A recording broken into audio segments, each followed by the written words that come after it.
det er hyggeligt. Man er sammen med en masse mennesker, og det handler ikke så meget om, hvem man er, hvad man laver til dagligt, eller hvor gammel man er. Det handler egentlig lige så meget om fællesskabet.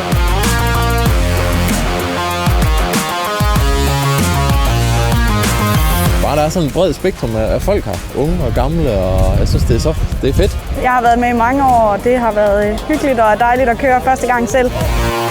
Det er jo fedt, at det er en dansk motorcykel, og den har en konstruktion, der gør, at den kan tåle at blive brugt. Du kan få alt i reserve hele tiden.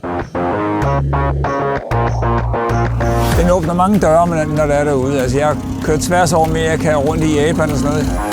Man bliver lidt nostalgisk, tror jeg, ikke? Fordi det er en dansk motorcykel.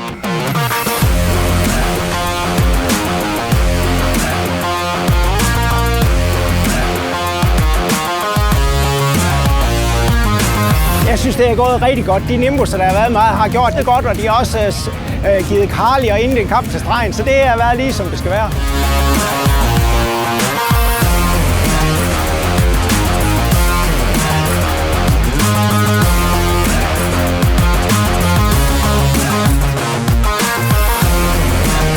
Jeg sagde, at hvis jeg skulle ud og køre en dag, så skulle det være på en pink Nimbus, og det endte så egentlig med faktisk at lykkes.